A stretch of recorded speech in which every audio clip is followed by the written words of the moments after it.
Lire les livres. Annie Ernaux. Passion simple.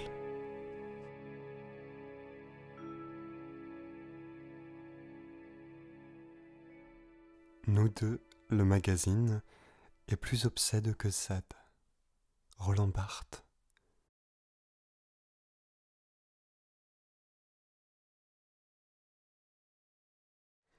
Cet été, j'ai regardé pour la première fois un film classé X à la télévision sur Canal+.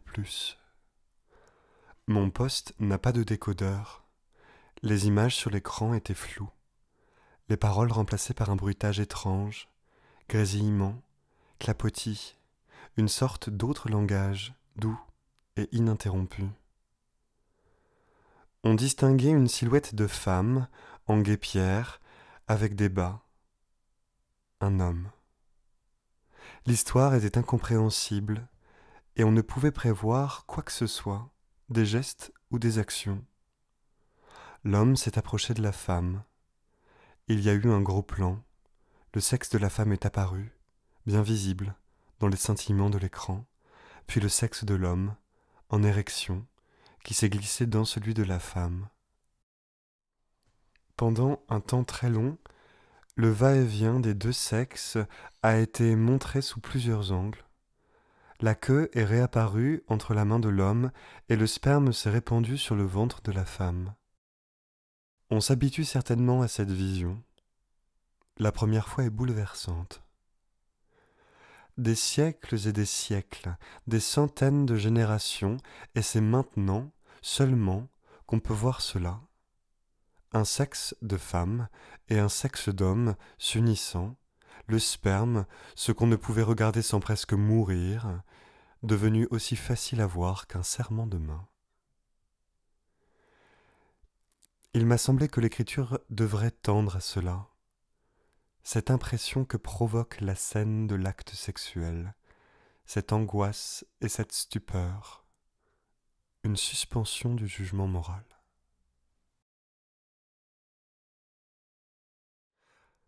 À partir du mois de septembre, l'année dernière, je n'ai plus rien fait d'autre qu'attendre un homme, qu'il me téléphone, qu'il vienne chez moi.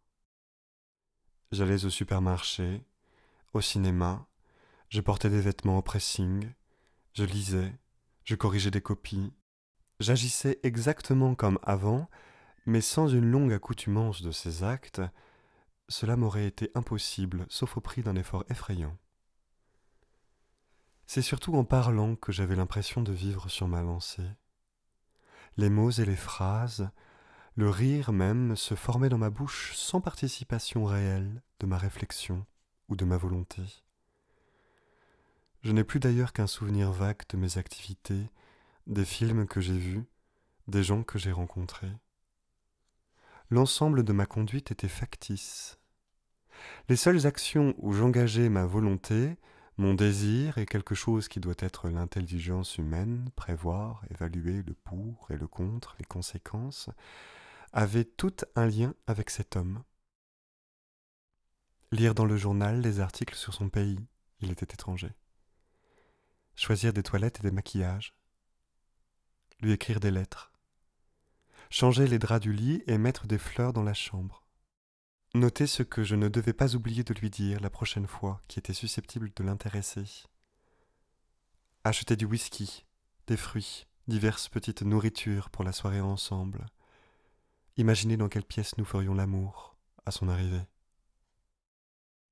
Dans les conversations, les seuls sujets qui perçaient mon indifférence avaient un rapport avec cet homme, sa fonction, le pays d'où il venait, les endroits où il était allé. La personne en train de me parler ne soupçonnait pas que mon intérêt soudain intense pour ses propos n'était pas dû à sa façon de raconter, et très peu au sujet lui-même, mais au fait qu'un jour, 10 ans avant que je le rencontre, A, en mission à la Havane, était peut-être entré justement dans ce night-club, le Fiorandito, que, stimulée par mon attention, elle me décrivait avec un luxe de détails. De même, en lisant, les phrases qui m'arrêtaient avaient trait aux relations entre un homme et une femme. Il me semblait qu'elle m'apprenait quelque chose sur A et donnait un sens certain à ce que je désirais croire. Ainsi, lire dans Vie et destin de Grossman que, lorsqu'on aime, on ferme les yeux en embrassant, me portait à imaginer que A m'aimait puisqu'il m'embrassait ainsi. Le reste du livre, ensuite, redevenait ce que toute activité a été pour moi pendant une année, un moyen d'user le temps entre deux rencontres. Je n'avais pas d'autre avenir que le prochain coup de téléphone fixant un rendez-vous. J'essayais de sortir le moins possible en dehors de mes obligations professionnelles, dont il avait les horaires, craignant toujours de manquer un appel de lui pendant mon absence. J'évitais aussi d'utiliser l'aspirateur ou le sèche-cheveux qui m'aurait empêché d'entendre la sonnerie. Celle-ci me ravageait d'un espoir qui ne durait souvent que le temps de saisir lentement l'appareil et de dire « Allô ». En découvrant que ce n'était pas lui, je tombais dans une telle déception que je prenais en horreur la personne au bout du fil. Dès que j'entendais la voix de A, mon attente indéfinie, douloureuse, jalouse, évidemment, se néantisait si vite que j'avais l'impression d'avoir été folle et de redevenir subitement normale. J'étais frappé par l'insignifiance, au fond, de cette voix et l'importance démesurée qu'elle avait dans ma vie. S'il m'annonçait qu'il arrivait dans une heure, une opportunité, c'est-à-dire un prétexte pour être en retard sans donner de soupçon à sa femme, j'entrais dans une autre attente, sans pensée, sans désir même, au point de me demander si je pourrais jouir. Rempli d'une énergie fébrile pour des tâches que je ne parvenais pas à ordonner, prendre une douche, sortir des verres, vernir mes ongles, passer la serpillière. Je ne savais plus qui j'attendais. J'étais seulement happé par cet instant, dont l'approche m'a toujours saisi d'une terreur sans nom, où j'entendrais la voiture freiner, la portière claquer, ses pas sur le seuil du béton. Quand il me laissait un intervalle plus long, 3 ou 4 jours entre son appel et sa venue, je me représentais avec dégoût tout le travail que je devrais faire, les repas d'amis où je devrais aller avant de le revoir. J'aurais voulu n'avoir rien d'autre à faire que l'attendre. Et je vivais dans une hantise croissante qu'il survienne n'importe quoi empêchant notre rendez-vous. Un après-midi, alors que je rentrais chez moi en voiture et qu'il devait arriver une demi-heure plus tard, j'ai eu la pensée rapide que je pourrais avoir un accrochage. Aussitôt, je ne sais pas si je m'arrêterai. Une fois prête, maquillée, coiffée, la maison rangée, j'étais, s'il me restait du temps, incapable de lire ou de corriger des copies. D'une certaine façon aussi, je ne voulais pas détourner mon esprit vers autre chose que l'attente de A, ne pas gâcher celle-ci.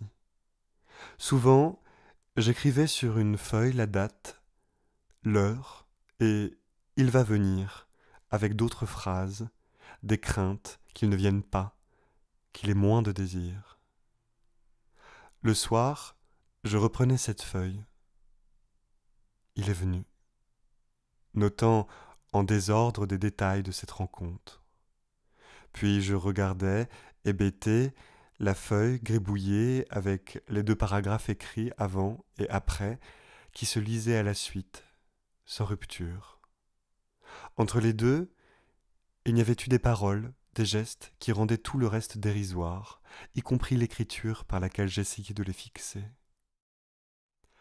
Un espace de temps délimité par 2 bruits de voiture, sa R25 freinant, redémarrant, où j'étais sûr qu'il n'y avait jamais rien eu de plus important dans ma vie, ni avoir des enfants, ni réussir des concours, ni voyager loin, que cela. Être au lit avec cet homme, au milieu de l'après-midi. Cela ne durait que quelques heures. Je ne portais pas ma montre, la retirant juste avant son arrivée. Il conservait la sienne, et j'appréhendais le moment où il la consulterait discrètement. Quand j'allais dans la cuisine chercher des glaçons, je levais les yeux vers la pendule accrochée au-dessus de la porte.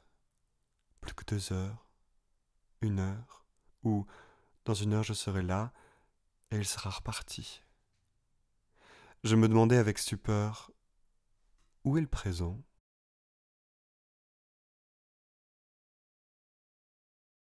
Avant de partir, il se rhabillait posément.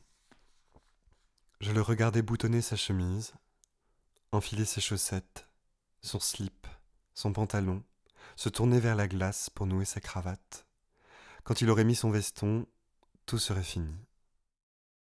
Je n'étais plus que du temps passant à travers moi. Aussitôt après son départ, une immense fatigue me pétrifiait. Je ne rangeais pas tout de suite. Je contemplais les verres, les assiettes avec des restes, le cendrier plein, les vêtements, les pièces de lingerie éparpillées dans le couloir, la chambre, les draps pendants sur la moquette. J'aurais voulu conserver tel quel ce désordre où tout objet signifiait un geste, un moment, qui composait un tableau dont la force et la douleur ne seront jamais atteintes pour moi par aucun autre dans un musée. Naturellement, je ne me lavais pas avant le lendemain pour garder son sperme. Je calculais combien de fois nous avions fait l'amour. J'avais l'impression que, à chaque fois, quelque chose de plus s'était ajouté à notre relation, mais aussi que c'était cette même accumulation de gestes et de plaisirs qui allait sûrement nous éloigner l'un de l'autre. On épuisait un capital de désir.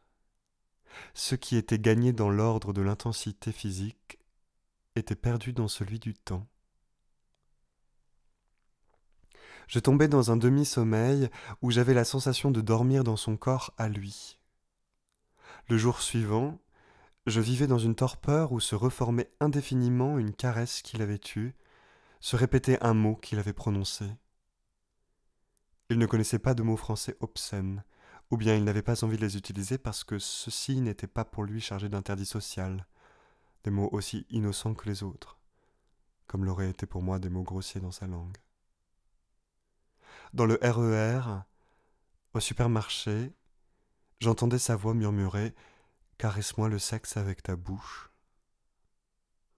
Une fois, à la station Opéra, plongé dans ma rêverie, j'ai laissé passer sans m'en rendre compte la rame que je devais prendre.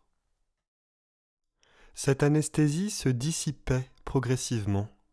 Je recommençais d'attendre un appel, avec de plus en plus de souffrance et d'angoisse au fur et à mesure que s'éloignait la date de la dernière rencontre. De la même façon qu'après les examens, autrefois, où plus je m'éloignais de l'épreuve et plus j'étais certaine d'être recalée, plus les jours se succédaient sans qu'il m'appelle, plus j'étais certaine d'être quittée. Les seuls moments heureux en dehors de sa présence étaient ceux où j'achetais de nouvelles robes, des boucles d'oreilles, des bas, et les essayais chez moi devant la glace. L'idéal, impossible, consistant en ce qu'il voit à chaque fois une toilette différente. Il apercevait à peine 5 minutes mon chemisier ou mes escarpins neufs qui seraient abandonnés n'importe où jusqu'à son départ. Je savais aussi l'inutilité des fringues devant un nouveau désir qu'il aurait eu pour une autre femme. Mais apparaître dans une toilette qu'il avait déjà vue me paraissait une faute, un relâchement dans l'effort vers une sorte de perfection à laquelle je tendais dans ma relation avec lui. Dans la même volonté de perfection, j'ai feuilleté dans une grande surface « Technique de l'amour physique ». Sous le titre, il y avait 700 000 exemplaires vendus. Souvent, j'avais l'impression de vivre cette passion comme j'aurais écrit un livre. La même nécessité de réussir chaque scène, le même souci de tous les détails, et jusqu'à la pensée que cela me serait égal de mourir après être allé au bout de cette passion, sans donner un sens précis à « au bout de », comme je pourrais mourir après avoir fini d'écrire ceci dans quelques mois.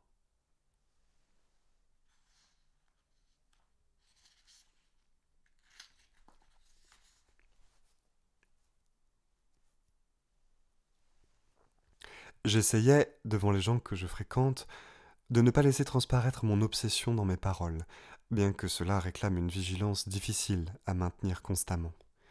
Chez le coiffeur, j'ai vu une femme très volubile, à qui tout le monde répondait normalement jusqu'au moment où, la tête renversée dans le bac, elle a dit « On me soigne pour les nerfs ».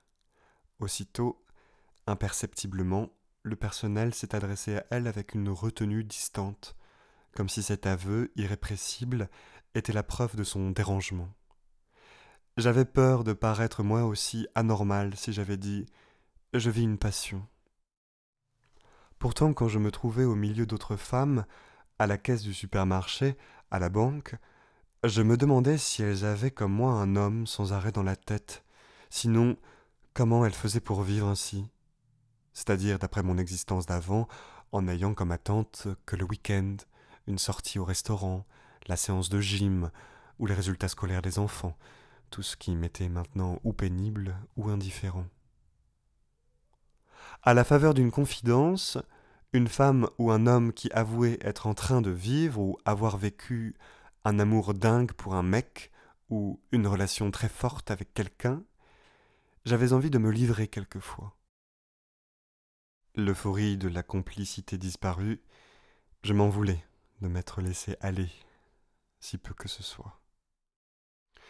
Ces conversations où j'avais continuellement répondu aux propos de l'autre par moi aussi, c'est pareil pour moi, j'ai fait la même chose, etc., me paraissaient d'un seul coup étrangères à la réalité de ma passion, inutiles. Même quelque chose se perdait dans ces effusions. Je n'avais dévoilé à mes fils, qui sont étudiants et séjournent irrégulièrement chez moi, que le minimum pratique me garantissant l'exercice facile de ma liaison. Ainsi, ils devaient téléphoner pour savoir s'ils pouvaient rentrer à la maison, et, s'ils s'y trouvaient, repartir dès que A annonçait sa venue. Cet arrangement ne suscitait, extérieurement du moins, aucune difficulté. Mais j'aurais préféré tenir complètement secrète cette histoire vis-à-vis de mes enfants, de la même façon que j'avais toujours caché autrefois mes flirts et mes aventures à mes parents. Désir sans doute d'éviter leur jugement. Aussi parce que parents et enfants sont les derniers à pouvoir accepter sans malaise la sexualité de ceux qui leur sont charnellement les plus proches et pour toujours les plus interdits. Que les enfants refusent l'évidence inscrite dans les yeux vagues, le silence absent de leur mère, ils ne comptent pas plus pour elle à certains moments que pour une chatte impatience de courir de vieux chatons. Durant cette période, je n'ai pas écouté une seule fois de la musique classique. Je préférais les chansons. Les plus sentimentales, auxquelles je ne prêtais aucune attention avant, me bouleversaient. Elles disaient sans détour ni distance l'absolu de la passion et aussi son universalité. En entendant Sylvie Vartan chanter alors « C'est fatal, animal », j'étais sûr de ne pas être la seule à éprouver cela. Les chansons accompagnaient et légitimaient ce que j'étais en train de vivre. Dans les journaux féminins, je lisais d'abord l'horoscope. Il me prenait l'envie de voir sans délai tel film dont j'étais persuadé qu'il contenait mon histoire, très déçu si, lorsqu'il était ancien, on ne le jouait nulle part, comme L'Empire des Sens d'Oshima. Je donnais de l'argent aux hommes et aux femmes assis dans les couloirs du métro en faisant le vœu qu'ils m'appellent le soir au téléphone. Je me promettais d'envoyer 200 francs au secours populaire s'ils venaient me voir avant une date que je fixais. Contrairement à ma façon habituelle de vivre, je jetais facilement l'argent par les fenêtres. Cela me semblait faire partie d'une dépense générale, nécessaire, inséparable de ma passion pour A, incluant aussi celle du temps, que je perdais en rêverie et attente, et naturellement celle du corps, faire l'amour à en tituber de fatigue, comme si c'était la dernière fois. Qu'est-ce qui assure que ce n'est pas la dernière fois? Un après-midi où il était là, j'ai brûlé le tapis du living jusqu'à la trame en posant dessus une cafetière bouillante. Cela m'était indifférent. Même, à chaque fois que j'apercevais cette marque, j'étais heureuse en me rappelant cet après-midi avec lui. Les désagréments de la vie quotidienne ne m'irritaient pas. Je ne me suis pas soucié d'une grève de 2 mois dans la distribution du courrier, puisque A ne m'envoyait pas de lettres, sans doute par prudence d'homme marié. J'attendais tranquillement dans les embouteillages, à un guichet de banque, et ne m'agaçais pas de l'accueil rechigné d'un employé. Rien ne m'impatientait. J'éprouvais à l'égard des gens un mélange de compassion, de douleur et de fraternité. Je comprenais les marginaux allongés sur les bancs, les clients des prostituées, une voyageuse plongée dans un arlequin, mais je n'aurais pas su dire ce qu'il y avait en moi qui leur ressemblait. Une fois, en allant chercher, nu, des bières au réfrigérateur, je me suis rappelé les femmes, seules ou mariées, mères de famille, qui, dans le quartier de mon enfance, recevaient en cachette un homme l'après-midi. Tous écoutaient. Il était impossible de démêler si le voisinage leur reprochait de ne pas avoir de conduite ou de consacrer les heures du jour au plaisir au lieu de nettoyer leurs vitres. Je pensais à elles avec une profonde satisfaction. Tout ce temps, j'ai eu l'impression de vivre ma passion sur le mode romanesque, mais je ne sais pas maintenant sur quel mode je l'écris. Si c'est celui du témoignage, voire de la confidence telle qu'elle se pratique dans les journaux féminins, celui du manifeste ou du procès-verbal, ou même du commentaire de texte. Je ne fais pas le récit d'une liaison, je ne raconte pas une histoire qui m'échappe pour la moitié, avec une chronologie précise. Il vint le 11 novembre, ou approximative, des semaines passèrent. Il n'y en avait pas pour moi dans cette relation. Je ne connaissais que la présence ou l'absence. J'accumule seulement les signes d'une passion, oscillant sans cesse entre toujours et un jour, comme si cet inventaire allait me permettre d'atteindre la réalité de cette passion. Il n'y a naturellement ici, dans l'énumération et la description des faits, ni ironie, ni dérision, qui sont des façons de raconter les choses aux autres ou à soi-même après les avoir vécues, non de les éprouver sur le moment.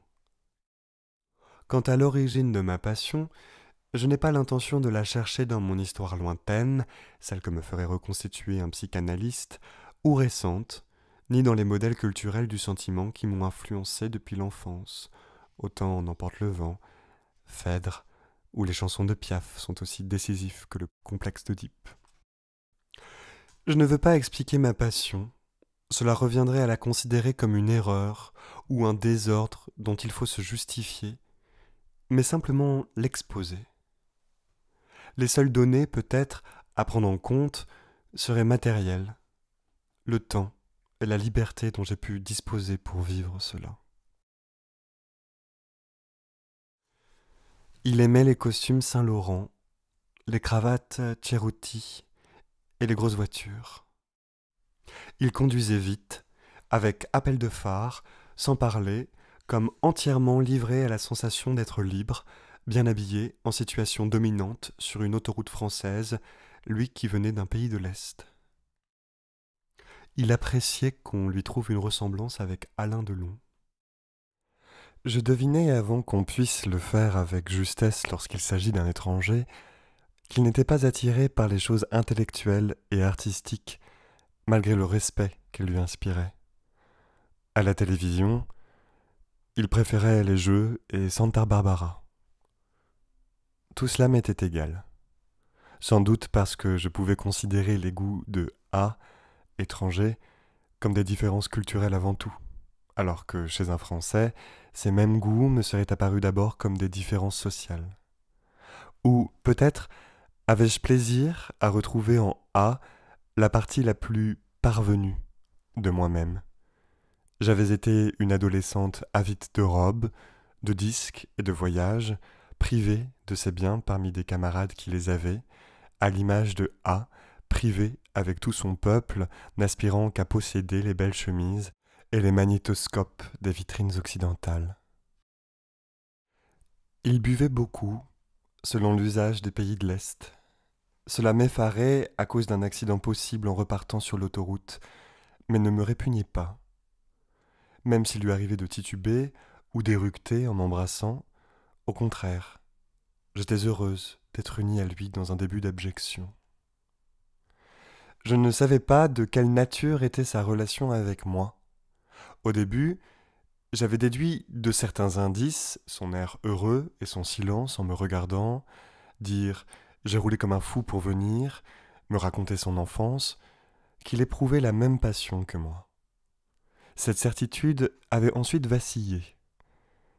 Il me semblait plus réservé, moins enclin à se livrer. Mais il suffisait qu'il me parle de son père, des framboises qu'il cueillait dans la forêt à 12 ans, pour que je change d'avis. Il ne m'offrait plus rien.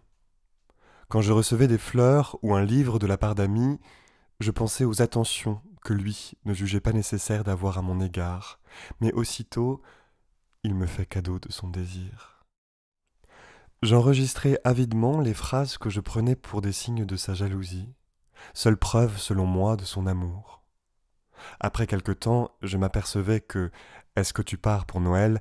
n'était qu'une question banale ou pratique pour prévoir ou non un rendez-vous, nullement une manière détournée de savoir si j'allais au ski avec quelqu'un. Peut-être même souhaitait-il que je parte afin de voir une autre femme. Je me demandais souvent ce que signifiaient pour lui ces après-midi passés à faire l'amour. Sans doute rien. Rien d'autre que cela, justement. Faire l'amour. De toute façon, il était inutile de chercher des raisons supplémentaires. Je ne serais jamais sûr que d'une chose, son désir ou son absence de désir. La seule vérité incontestable était visible en regardant son sexe. Qu'il soit étranger rendait encore plus improbable toute interprétation de son comportement, modelé par une culture dont je ne connaissais que l'aspect touristique, les clichés. J'avais d'abord été découragé par ses limites évidentes à la compréhension mutuelle, renforcé par le fait que, s'il s'exprimait assez bien en français, je ne parlais pas sa langue. Puis, j'ai admis que cette situation m'épargnait l'illusion de croire à une parfaite communication, voire fusion entre nous. Dans le léger décalage de son français par rapport à l'usage habituel, dans l'hésitation que j'éprouvais quelquefois sur le sens qu'il attribuait à un mot, je mesurais à chaque instant l'à peu près des échanges de paroles. J'avais le privilège de vivre depuis le début, constamment, en toute conscience, ce qu'on finit toujours par découvrir dans la stupeur et le désarroi. L'homme qu'on aime est un étranger. Les contraintes que m'imposait sa situation d'homme marié, ne pas lui téléphoner, ne pas lui envoyer de lettres, ne pas lui faire des cadeaux qu'il justifierait difficilement, dépendre constamment de ses possibilités de se libérer, ne me révoltaient pas. Je lui remettais les lettres que je lui écrivais au moment où il partait de chez moi.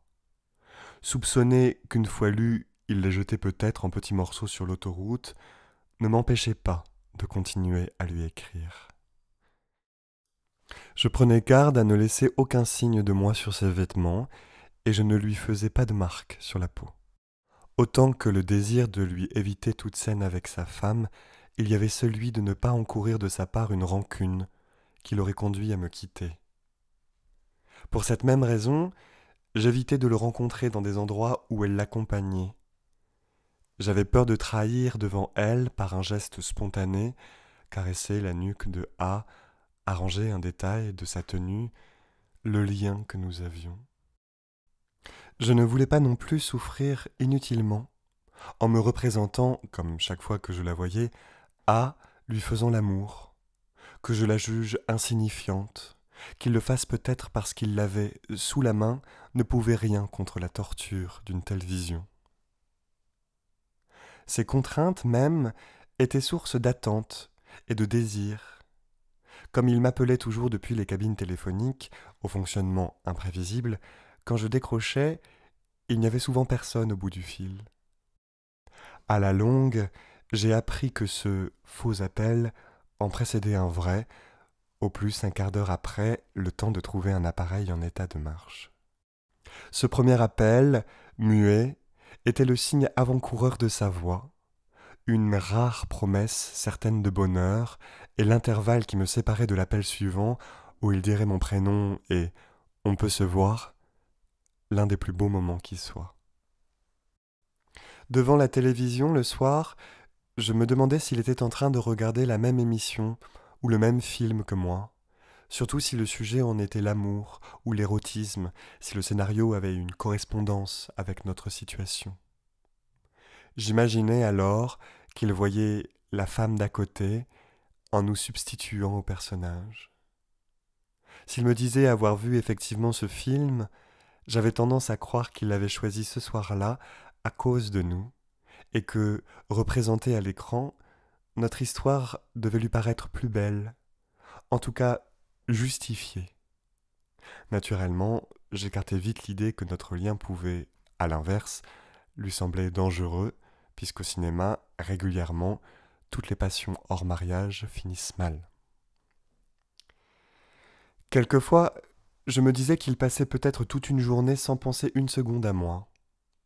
Je le voyais se lever, prendre son café, parler, rire, comme si je n'existais pas. Ce décalage avec ma propre obsession me remplissait d'étonnement.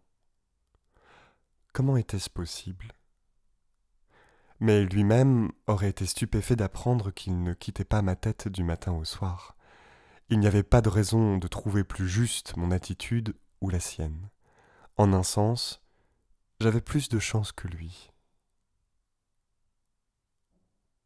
Quand je marchais dans Paris, en voyant défiler sur les boulevards de grosses voitures conduites par un homme seul, à l'allure de cadre supérieur affairé, je me rendais compte que A n'était ni plus ni moins que l'un d'entre eux. D'abord soucieux de sa carrière, avec des excès d'érotisme, peut-être d'amour, pour une femme nouvelle tous les 2 ou 3 ans. Cette découverte me délivrait. Je décidai de ne plus le voir. J'étais sûr qu'il m'était devenu aussi anonyme et sans intérêt que ses occupants clean de BMW ou R25. Mais tout en marchant, je regardais dans les vitrines les robes et la lingerie comme en prévision d'un prochain rendez-vous. Ces moments de distanciation, éphémères, venaient de l'extérieur. Je ne les recherchais pas. Au contraire, j'évitais les occasions qui pouvaient m'arracher à mon obsession. Lecture, sortie et toute activité dont j'avais le goût avant. J'aspirais au désœuvrement complet. J'ai refusé avec violence une charge supplémentaire de travail que mon directeur me réclamait, l'insultant presque au téléphone. Il me semblait que j'étais dans mon bon droit en m'opposant à ce qui m'empêchait de m'adonner sans limite aux sensations et aux récits imaginaires de ma passion. Dans le RER, le métro, les salles d'attente, tous les lieux où il est autorisé de ne se livrer à aucune occupation, sitôt assise, j'entrais dans une rêverie de A. À la seconde juste où je tombais dans cet état, il se produisait dans ma tête un spasme de bonheur. J'avais l'impression de m'abandonner à un plaisir physique, comme si le cerveau, sous l'afflux répété des mêmes images, des mêmes souvenirs, pouvait jouir, qu'il soit un organe sexuel pareil aux autres. Je ne ressens naturellement aucune honte à noter ces choses à cause du délai qui sépare le moment où elles s'écrivent, où je suis seul à les voir, de celui où elles seront lues par les gens et qui, j'ai l'impression, n'arrivera jamais. D'ici là, je peux avoir un accident, mourir, il peut survenir une guerre ou la révolution. C'est à cause de ce délai que je peux écrire actuellement. À peu près comme à 16 ans, je m'exposais au soleil, brûlant une journée entière, à 20 faisais l'amour sans contraceptif, sans réfléchir aux suites. C'est donc par erreur qu'on assimile celui qui écrit sur sa vie à un exhibitionniste, puisque ce dernier n'a qu'un désir, se montrer et être vu dans le même instant.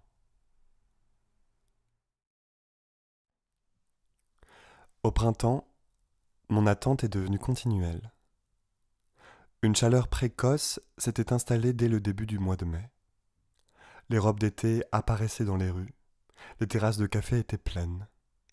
On entendait sans arrêt une danse exotique, murmurée par une femme à la voix étranglée, la lambada. Tout signifiait des possibilités nouvelles de plaisir dont j'attribuais à A le projet de profiter en dehors de moi. Son poste, ses fonctions en France me semblaient très élevées, susceptibles d'attirer l'admiration de toutes les femmes. Je me dépréciais en proportion inverse, ne me trouvant aucun intérêt qui puisse le retenir auprès de moi. Quand j'allais à Paris, dans quelque quartier que ce soit, je m'attendais toujours à le voir passer en voiture avec une femme à côté de lui. Je marchais très droite, dans une attitude par avance orgueilleusement indifférente à cette rencontre. Que celle-ci, évidemment, ne se produise jamais me décevait presque plus. Je déambulais en sueur, sous son regard imaginaire, boulevard des Italiens, pendant qu'il était ailleurs, insaisissable. La vision de lui roulant vitre baissée avec la radiocassette à fond en direction du parc de Sceaux ou du Bois de Vincennes me poursuivait. Un jour, j'ai commencé de lire, dans un hebdomadaire de télévision, un reportage sur une troupe de danseurs venus de Cuba en tournée à Paris. L'auteur insistait sur la sensualité et la liberté des Cubaines. Une photo montrait la danseuse interviewée, grande, avec des cheveux noirs, ses jambes longues, découvertes. Au fur et à mesure que j'avançais dans ma lecture, mon pressentiment grandissait. À la fin, j'étais sûr que A, qui connaissait Cuba, avait rencontré la danseuse de la photo. Je le voyais avec elle dans une chambre d'hôtel, et rien n'aurait pu, à ce moment, me convaincre que cette scène était invraisemblable. Au contraire, c'est l'hypothèse qu'elle n'avait pas eu lieu qui me semblait stupide et inimaginable. Lorsqu'il téléphonait pour qu'on se voie, son appel 100 fois espéré ne changeait rien. Je restais dans la même tension douloureuse qu'avant. J'étais entré dans un état où même la réalité de sa voix n'arrivait pas à me rendre heureuse. Tout était manque sans fin, sauf le moment où nous étions ensemble à faire l'amour. Et encore, j'avais la hantise du moment qui suivrait, où il serait reparti. Je vivais le plaisir comme une future douleur. Sans cesse, le désir de rompre, pour ne plus être à la merci d'un appel, ne plus souffrir, et aussitôt la représentation de ce que cela supposait à la minute même de la rupture, une suite de jours sans rien attendre. Je préférais continuer à n'importe quel prix. Qu'il ait une autre femme, plusieurs, c'est-à-dire une souffrance encore plus grande que celle pour laquelle je voulais me quitter. Mais à côté du néant entrevu, ma situation présente me paraissait heureuse. Ma jalousie, une sorte de privilège fragile dont j'aurais été folle de désirer la fin, puisque celle-ci viendrait bien un jour, en dehors de ma volonté, quand il partirait ou me quitterait, lui. Je fuyais les occasions de le rencontrer à l'extérieur au milieu de gens, ne supportant pas de le voir pour seulement le voir. Ainsi, je ne suis pas allé à une inauguration où il était invité, obsédé cependant toute la soirée par cette image de lui, souriant et empressé auprès d'une femme, de la même manière qu'il l'avait été avec moi quand nous avions fait connaissance. Ensuite, quelqu'un m'avait dit qu'à cette soirée, il y avait 3 pelés intendus. J'étais soulagé, me répétant cette expression avec plaisir, comme s'il existait un rapport entre l'atmosphère d'une réception, le nombre des femmes invitées et ce qui ne dépendait que du hasard de la rencontre, alors une seule femme suffisait, que de son désir à lui ou non de la draguer. Je cherchais à être au courant de ses loisirs et de ses sorties pendant le week-end. Je pensais, en ce moment, il est dans la forêt de Fontainebleau, il fait du jogging, il est sur la route de Deauville, sur la plage à côté de sa femme, etc. Savoir me rassurait. J'avais l'impression que de pouvoir le situer dans tel endroit, à tel moment, me prémunissait contre une infidélité, croyance que je rapproche de celle aussi tenace qui consiste à imaginer que de connaître le lieu de la boum ou des vacances de mes fils suffit à les garantir d'un accident, de la drogue ou de la noyade. Je ne voulais pas partir en vacances cet été-là. Me réveiller le matin dans une chambre d'hôtel en voyant devant moi une journée à vivre sans aucun appel de lui à attendre. Mais renoncer à partir, c'était lui avouer plus clairement ma passion que de lui dire « je suis folle de toi ». Un jour, où j'étais en proie au désir de rompre, j'ai décidé, à la place, de prendre des réservations de train et d'hôtel pour dans 2 mois à Florence. J'étais très satisfaite de cette forme de rupture, où je n'étais pas obligée de le quitter. J'ai vu arriver le moment du départ comme celui d'un examen auquel je me serais inscrite longtemps à l'avance et que je n'aurais pas préparé, avec accablement et sentiment d'inutilité. Sur la couchette du wagon-lit, je n'arrêtais pas de me représenter dans ce même train, revenant cette fois vers Paris, 8 jours plus tard. Perspective d'un bonheur inouï, presque impossible, j'allais peut-être mourir à Florence, je ne le reverrai jamais, qui augmentait mon horreur de m'éloigner de plus en plus de Paris, me faisait sentir l'intervalle entre l'aller et le retour comme une durée interminable et atroce. Le pire était de ne pouvoir demeurer dans la chambre d'hôtel toute la journée, à attendre le train qui me ramènerait vers Paris. Il fallait justifier le voyage en me livrant aux visites culturelles, aux promenades dont j'ai l'habitude en vacances. Je marchais des heures dans l'Oltrarno, le jardin Boboli, jusqu'à la piazza San Michelangelo, San Miniato. J'entrais dans toutes les églises ouvertes, faisais 3 vœux à cause de la croyance que l'un des 3 sera exaucé. Ils avaient tous trait à A, naturellement.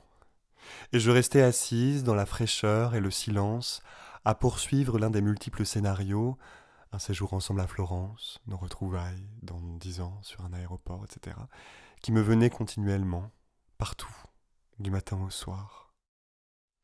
Je ne comprenais pas que des gens cherchaient dans le guide la date, l'explication de chaque tableau, toute chose sans relation avec leur propre vie. L'usage que je faisais des œuvres d'art était seulement passionnel. Je retournais dans l'église de la Badia parce que c'était là que Dante avait rencontré Béatrice. Les fresques à demi effacées de Santa Croce me bouleversaient en raison de mon histoire qui deviendrait un jour comme elle, des lambeaux décolorés dans sa mémoire et dans la mienne.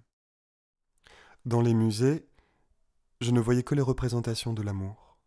J'étais attiré par les statues d'hommes nus. En elles, je retrouvais la forme des épaules de A, de son ventre, de son sexe, et surtout le léger sillon qui suit la courbe intérieure de la hanche jusqu'au creux de l'aine. Je n'arrivais pas à m'éloigner du David de Michel-Ange, étonné jusqu'à la douleur que ce soit un homme et non une femme qui ait manifesté sublimement la beauté du corps masculin. Même si cela s'expliquait par la condition dominée des femmes, il me semblait que quelque chose était manqué pour toujours. Dans le train, en revenant, j'avais l'impression d'avoir écrit littéralement ma passion dans Florence, en marchant dans les rues, en parcourant les musées, obsédé par A, voyant tout avec lui, mangeant et dormant avec lui dans cet hôtel brillant au bord de l'Arno. Il suffirait que je revienne pour lire cette histoire d'une femme aimant un homme qui était la mienne. Ces 8 jours, seul, sans parler, sauf au serveur de restaurant, possédé par l'image de A jusqu'à être stupéfaite que des dragueurs m'accostent, n'aurait-il pas dû voir celle-ci en transparence dans mon corps, m'apparaissait finalement comme une épreuve qui perfectionnait encore l'amour. Une sorte de dépense supplémentaire, cette fois de l'imagination et du désir dans l'absence.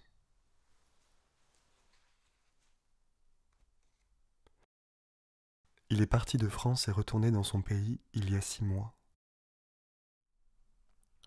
Je ne le reverrai sans doute jamais.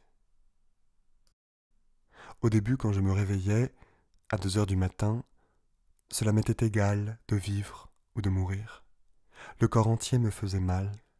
J'aurais voulu arracher la douleur, mais elle était partout. Je désirais qu'un voleur entre dans ma chambre et me tue. Dans la journée, j'essayais d'être constamment occupée, de ne pas rester assise sans rien faire, sous peine d'être perdue, sens vague alors de ce mot, sombrer dans la dépression, me mettre à boire, etc. Dans le même but, je m'efforçais de m'habiller et de me maquiller correctement, de porter mes lentilles au lieu de mes lunettes, en dépit du courage que me réclamait cette manipulation. Je ne pouvais pas regarder la télévision ni feuilleter des magazines. Toutes les publicités, pour parfums ou fours à micro-ondes, ne montrent que ceci. Une femme attend un homme. Je détournais la tête en passant devant les boutiques de lingerie. Quand j'allais vraiment très mal, j'éprouvais le désir violent de consulter une cartomancienne. Il me semblait que c'était la seule chose vitale que je puisse faire. Un jour, j'ai cherché des noms de voyantes sur le Minitel. La liste était longue. L'une spécifiait qu'elle avait prédit le tremblement de terre de San Francisco et la mort de Dalida. Tout le temps que j'ai relevé des noms et des numéros de téléphone, j'étais dans la même jubilation qu'en essayant, le mois d'avant, une nouvelle robe pour A, comme si je faisais encore quelque chose pour lui. Après, je n'ai appelé aucune voyante. J'avais peur qu'elle me prédise qu'il ne reviendrait jamais. Je pensais, moi aussi j'en viens là, sans étonnement. Je ne voyais pas pourquoi je n'en serais pas venu là.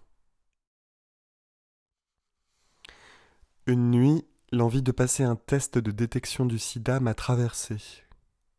Il m'aurait au moins laissé cela. Je voulais à toute force me rappeler son corps, des cheveux aux orteils. Je réussissais à voir avec précision ses yeux verts, le mouvement de sa mèche au-dessus du front, la courbe de ses épaules. Je sentais ses dents, l'intérieur de sa bouche, la forme de ses cuisses, le grain de sa peau.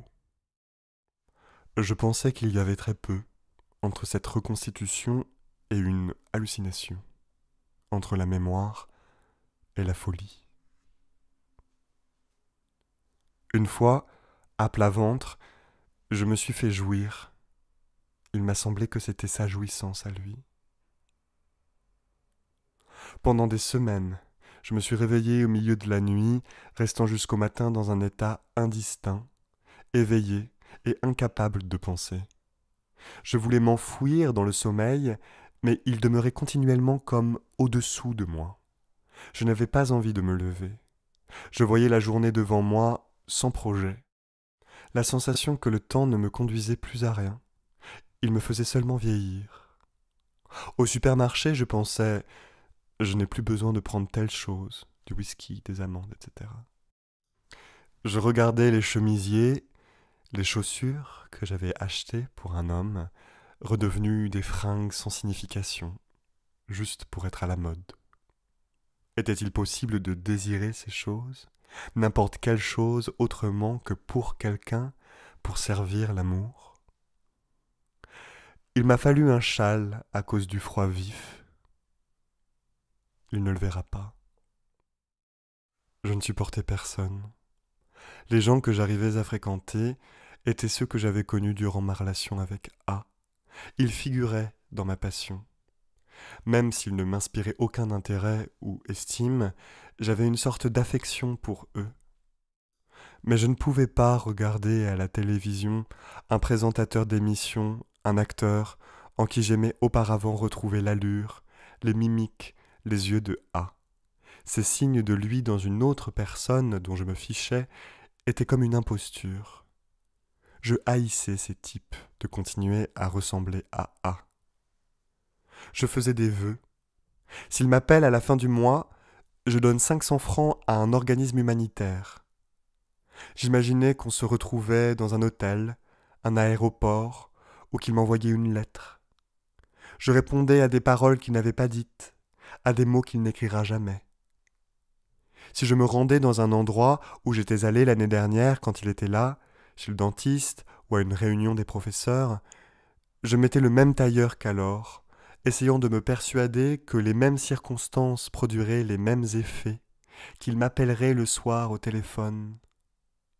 En me couchant vers minuit, abattu, je me rendais compte que j'avais réellement cru à cet appel toute la journée. Dans mes insomnies, je me reportais quelquefois à Venise, où j'avais passé une semaine de vacances juste avant de rencontrer A. Je tentais de me rappeler mon emploi du temps et mes itinéraires.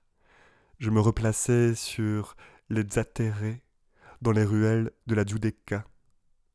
Je reconstituais ma chambre à l'annexe de l'hôtel La Calcina, m'efforçant de me souvenir de tout, le lit étroit, la fenêtre condamnée donnant sur l'arrière du café Cucciolo, la table couverte d'une nappe blanche sur laquelle j'avais posé des livres dont j'énumérais les titres. Je dénombrais les choses qui se trouvaient là, les unes après les autres, tâchant d'épuiser le contenu d'un lieu où j'avais séjourné avant que l'histoire avec A commence, comme si un inventaire parfait allait me permettre de la revivre. Par une croyance identique, impulsion quelquefois de retourner vraiment à Venise, dans le même hôtel, la même chambre. Durant cette période, toutes mes pensées, tous mes actes étaient de la répétition d'avant. Je voulais forcer le présent à redevenir du passé ouvert sur le bonheur. Je calculais toujours, il y a 2 semaines, 5 semaines qu'il est parti, et l'année dernière, à cette date, j'étais là, je faisais ça. À propos de n'importe quoi, l'ouverture d'un centre commercial, la visite de Gorbatchev à Paris, la victoire de Chang à Roland-Garros, immédiatement, c'était quand il était là.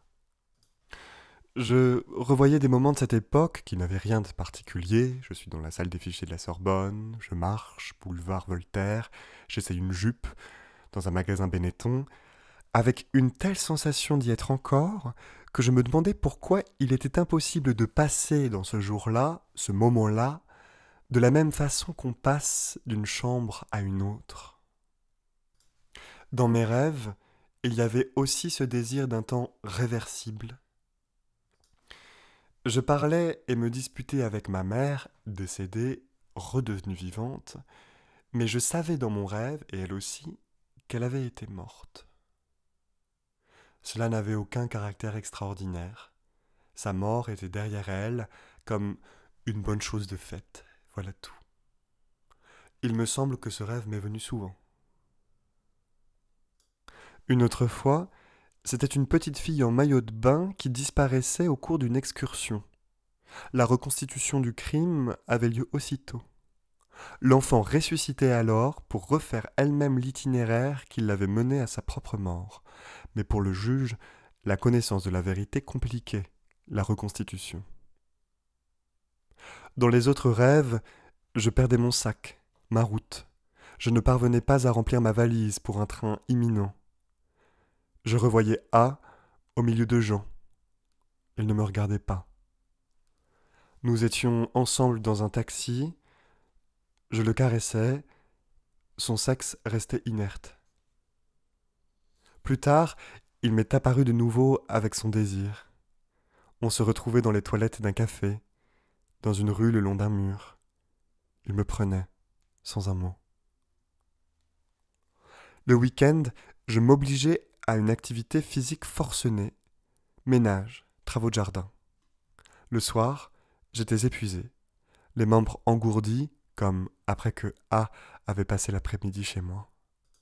Mais là, c'était une fatigue vide, sans souvenir d'un autre corps, et qui me faisait horreur. J'ai commencé de raconter, à partir du mois de septembre, je n'ai plus rien fait qu'attendre un homme, etc., 2 mois environ après le départ de A. Je ne sais plus quel jour. Alors que je peux me rappeler exactement tout ce qui est associé à ma relation avec A, les émeutes d'octobre en Algérie, la chaleur et le ciel voilé du 14 juillet 89, même les détails les plus futiles comme l'achat d'un mixeur en juin, la veille d'un rendez-vous. Il m'est impossible de relier la rédaction d'une page précise à une pluie battante ou à l'un des événements qui se sont produits dans le monde depuis 5 mois, la chute du mur de Berlin et l'exécution de Ceausescu. Pourtant, quand je me suis mise à écrire, c'était pour rester dans ce temps-là, où tout allait dans le même sens, du choix d'un film à celui d'un rouge à lèvres, vers quelqu'un. L'imparfait que j'ai employé spontanément dès les premières lignes est celui d'une durée que je ne voulais pas finie. Celui de En ce temps-là, la vie était plus belle, d'une répétition éternelle. C'était aussi produire une douleur qui remplaçait l'attente d'avant, des appels téléphoniques et des rendez-vous. Encore maintenant, relire les premières pages est de même nature douloureuse que de regarder et de toucher le peignoir d'éponge qu'il enfilait chez moi et enlevait au moment de se rhabiller pour partir. La différence, ces pages garderont toujours du sens pour moi, peut-être pour d'autres, alors que le peignoir, qui déjà n'en a que pour moi, ne m'évoquera plus rien un jour, et je le joindrai à un collier de chiffon. En notant cela, je dois chercher à sauver aussi le peignoir. Mais je continuais à vivre. C'est-à-dire qu'écrire ne m'empêchait pas, à la minute où j'arrêtais, de sentir le manque de l'homme dont je n'entendais plus la voix, l'accent étranger, ne touchait plus la peau, qui menait dans une ville froide une existence impossible à me représenter, de l'homme réel, plus hors de portée que l'homme écrit, désigné par l'initiale A. Donc je continuais d'utiliser tous les moyens qui aident à supporter le chagrin, donnent de l'espérance quand, raisonnablement, il n'y en a pas, faire des réussites, mettre 10 francs dans le gobelet d'un mendiant à Aubert avec un vœu, qu'il téléphone, qu'il revienne, etc. Et peut-être, au fond, l'écriture fait partie de ces moyens. Malgré mon dégoût de rencontrer des gens, j'ai accepté de participer à un colloque à Copenhague, parce que ce serait l'occasion de lui envoyer un signe de vie discret, une carte postale à laquelle je me persuadais qu'il devait forcément répondre. Dès mon arrivée à Copenhague, je n'ai pensé qu'à cela, acheter une carte, recopier les quelques phrases que j'avais composées soigneusement avant de partir, trouver une boîte aux lettres. Dans l'avion du retour, je me disais que je n'étais venu au Danemark que pour envoyer une carte postale à un homme. J'avais envie de relire l'un ou l'autre des livres que j'avais lus si vaguement quand A était là. L'impression que l'attente, les rêves de ce temps-là y étaient déposés et que je retrouverais ma passion pareille à ce que je vivais alors. Pourtant, je ne me décidais pas à le faire, reculant superstitieusement au moment de les ouvrir, comme si Anna Karénine était l'un de ces ouvrages ésotériques où il est stipulé qu'on ne doit pas tourner telle page sous peine de malheur. Une fois, le désir violent m'est venu d'aller passage Cardinet, dans le 17e, là où j'ai avorté clandestinement il y a 20 ans.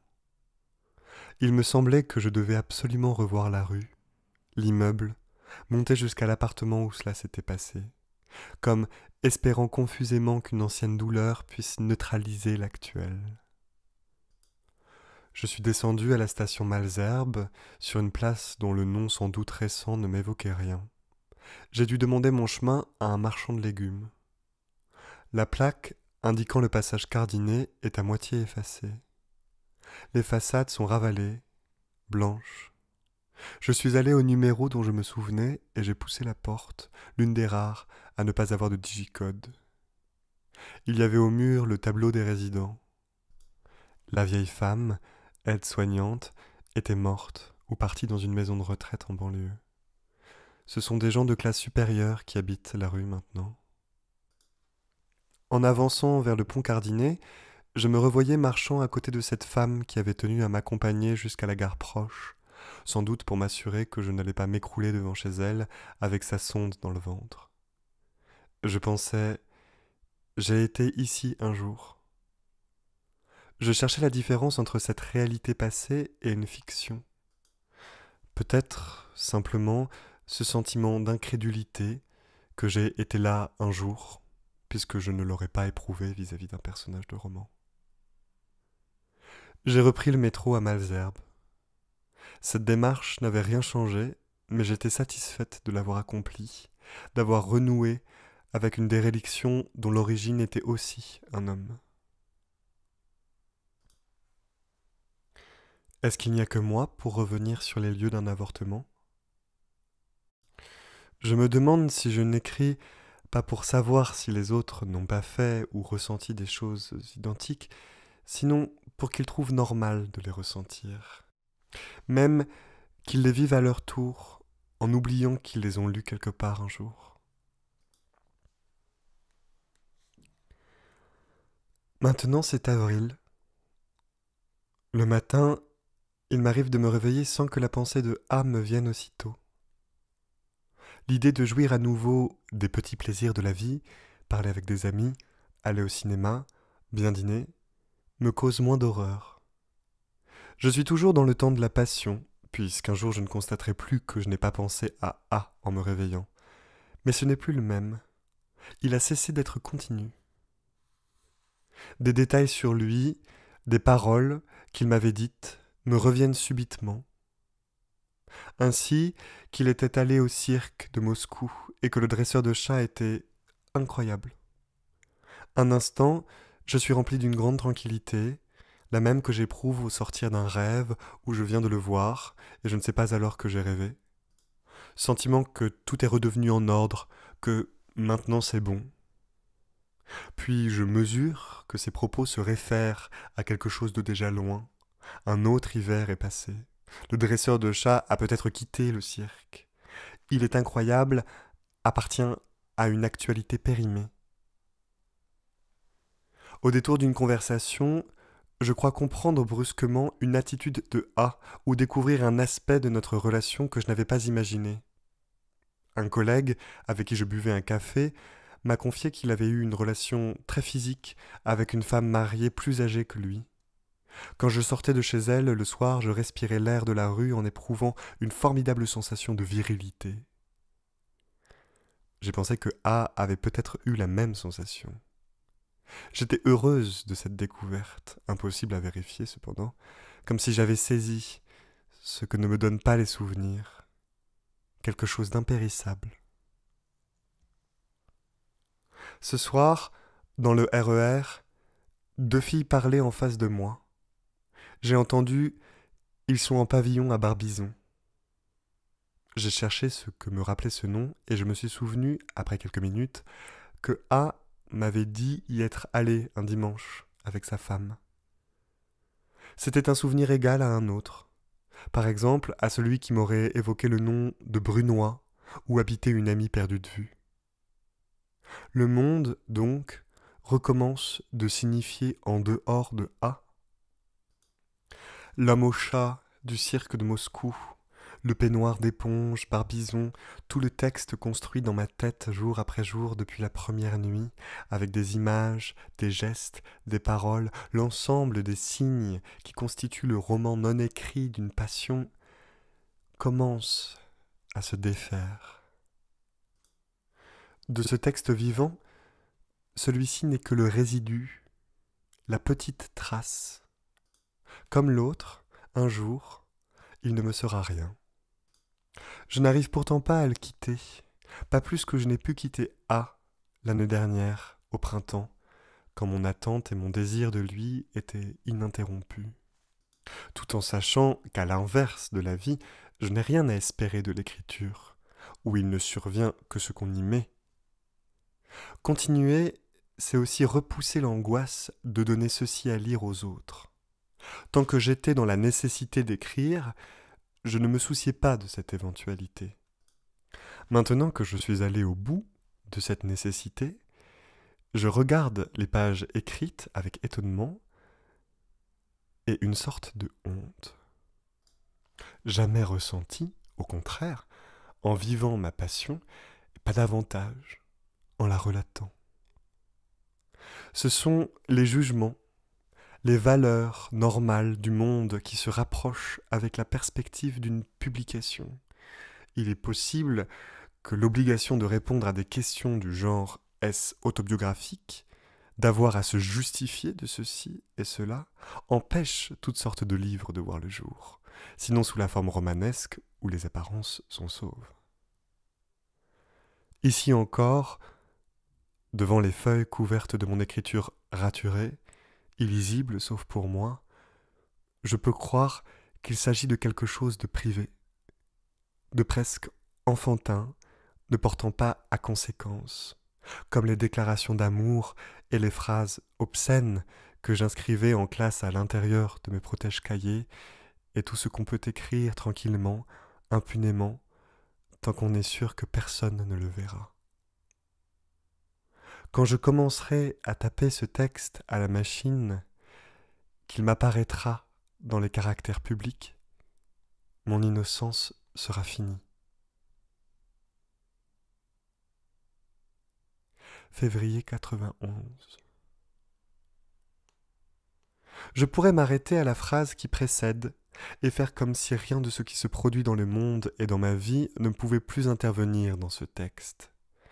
Tenir celui-ci pour sorti du temps, en somme, prêt à lire. Mais tant que ces pages sont encore personnelles, à portée de main comme elles le sont aujourd'hui, l'écriture est toujours ouverte. Il me paraît plus important d'ajouter ce que la réalité est venue apporter que de modifier la place d'un adjectif. Entre le moment où j'ai cessé d'écrire en mai dernier et maintenant, 6 février 91, le conflit prévu entre l'Irak et la coalition occidentale a éclaté. Une guerre propre, selon la propagande, bien qu'il soit déjà tombé sur l'Irak plus de bombes que sur l'Allemagne pendant toute la durée de la Seconde Guerre mondiale, le monde de ce soir, et que des témoins disent avoir vu dans Bagdad des enfants rendus sourds par les déflagrations marcher dans les rues comme des ivrognes. On ne fait qu'attendre des événements annoncés qui n'arrivent pas, l'offensive terrestre des Alliés, une attaque chimique par Saddam Hussein, un attentat aux Galeries Lafayette. C'est la même angoisse, le même désir et impossibilité de savoir la vérité que dans le temps de la Passion. La ressemblance s'arrête là. Il n'y a plus nulle part de rêve ni d'imagination. Le premier dimanche de la guerre, le soir, le téléphone a sonné. La voix de A. Pendant quelques secondes, j'ai été saisi de terreur. Je répétais son prénom en pleurant. Lui disait « C'est moi, c'est moi », avec lenteur. Il voulait me voir immédiatement. Il allait prendre un taxi. Dans la demi-heure qu'il me restait avant son arrivée, je me suis maquillé, apprêté dans l'affolement. J'ai attendu ensuite dans le couloir, enveloppé dans le châle qu'il n'avait jamais vu. Je regardais la porte avec stupeur. Il est entré sans frapper, comme avant. Il avait dû boire beaucoup, il vacillait en me serrant, et il a trébuché dans l'escalier montant à la chambre. Après, il n'a désiré prendre que du café. Sa vie, en apparence, n'a pas changé. Le même travail à l'Est qu'en France, pas d'enfant, bien que sa femme souhaite en avoir un. Il est toujours d'allure juvénile à 38 ans, avec quelque chose de plus fripé dans le visage. Ses ongles sont moins nets, ses mains plus rêches, sans doute à cause du froid dans son pays. Il a beaucoup ri que je lui reproche de ne pas avoir donné signe de vie depuis son départ. Je t'aurais appelé, bonjour, ça va, et puis quoi? Il n'avait pas reçu la carte postale que je lui avais envoyée du Danemark à son ancien lieu de travail à Paris. Nous avons remis nos vêtements mélangés sur le carrelage et je l'ai conduit à son hôtel du côté de l'Étoile. Au feu rouge, de Nanterre au pont de Neuilly, nous nous embrassions et nous nous caressions. Sous le tunnel de la Défense, en revenant, je pensais « Où est mon histoire ?» Puis, je n'attends plus rien. Il est reparti 3 jours après sans que nous nous soyons revus une nouvelle fois. Au téléphone, avant son départ, il m'a dit « Je t'appellerai ». Je ne sais pas si cela signifie qu'il me téléphonera de son pays ou de Paris quand il aura l'occasion d'y revenir. Je ne lui ai pas demandé. J'ai l'impression que ce retour n'a pas eu lieu. Il n'est nulle part dans le temps de notre histoire, juste une date, 20 janvier. L'homme qui est revenu ce soir-là n'est pas non plus celui que je portais en moi durant l'année où il était là, ensuite quand j'écrivais. Cet homme-là, je ne le reverrai jamais. Pourtant, c'est ce retour, irréel, presque inexistant, qui donne à ma passion tout son sens, qui est de ne pas en avoir. D'avoir été, pendant 2 ans, la réalité la plus violente qui soit, et la moins explicable. Sur cette photo, la seule que j'ai de lui, un peu floue, je vois un homme grand et blond, lointaine ressemblance avec Alain Delon. Tout de lui m'a été précieux. Ses yeux, sa bouche, son sexe, ses souvenirs d'enfant, sa façon brusque de saisir les objets, sa voix. J'ai voulu apprendre sa langue. J'ai conservé, sans le laver, un verre où il avait bu. Je désirais que l'avion dans lequel je revenais de Copenhague s'écrase si je ne devais jamais le revoir. J'ai appliqué cette photo l'été dernier, à Padoue, sur la paroi du tombeau de Saint-Antoine, avec les gens qui appuyaient un mouchoir, un papier plié portant leurs supplications pour qu'ils reviennent. Qu'il l'ait mérité ou non n'a évidemment aucun sens.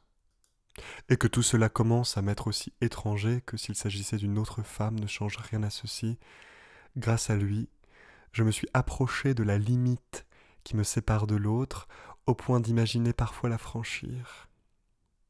J'ai mesuré le temps autrement, de tout mon corps. J'ai découvert de quoi on peut être capable, autant dire de tout. Désir sublime ou mortel, absence de dignité, croyances et conduites que je trouvais insensées chez les autres, tant que je n'y avais pas moi-même recours. À son insu, il m'a relié davantage au monde. Il m'avait dit « Tu n'écriras pas un livre sur moi ». Mais je n'ai pas écrit un livre sur lui, ni même sur moi. J'ai seulement rendu, en mots, qu'il ne lira sans doute pas, qui ne lui sont pas destinés, ce que son existence, par elle seule, m'a apporté. Une sorte de don reversé. Quand j'étais enfant, le luxe, c'était pour moi les manteaux de fourrure, les robes longues et les villas au bord de la mer. Plus tard, j'ai cru que c'était de mener une vie d'intellectuel. Il me semble maintenant que c'est aussi de pouvoir vivre une passion pour un homme ou une femme.